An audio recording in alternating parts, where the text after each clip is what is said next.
নিজে গ্যারান্টি, আমি নিজে কি। তাহলে 3 মাসের বেশি সময় লাগবে না ইনশাআল্লাহ কোরআন শরীফ শিখতে। তাহলে আজকের এই মাহফিল থেকে আমরা এই সবকটা নেই যে আমরা কি করব, অন্তরটা পরিষ্কার করার জন্য বেশি বেশি জিকির করব, বেশি বেশি কোরআন শরীফের তেলাওয়াত, আর হক্কানি ওলামায়ে কেরাম মুজানিবি সাহেব এবং যারা যারা আশেপাশে আছে তাদের কাছে যাওয়া। ঠিক আছে ইনশাআল্লাহ। তো এবার সামনের দিকে আসেন, এত বিস্তারিত আলোচনা করলে সময় পাওয়া যাবে না।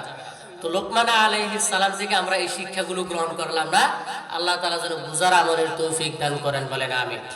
তো এই যে জাফর রাদিয়াল্লাহু আনহু কি জানি বলছিলেন, আমরা আগে ছিলাম মূর্খ, উনি দ্বিতীয় নম্বরে বলছিলেন বাদশা আমরা ছিলাম আগে মুশরিক, আমরা আগে ছিলাম ওই যে বলছিলাম শিরক সম্পর্কে আলোচনা আসছেনি, গভীর মনোযোগ। সেটা পরিষ্কার করার জন্য 1 নাম্বার মেডিসিনের নাম হলো আল্লাহ তাআলার জিকির। 2 নাম্বার মেডিসিনের নাম আল্লাহ তাআলার কোরআন কারীমের তেলাওয়াত। এখন বলবেন যে হুজুর আমার বয়স তো প্রায় 50-এর উপরে, 60-70-80 বছর হয়ে গেছে, কোরআন শরীফের তেলাওয়াত আমি শিখতে পারবো না।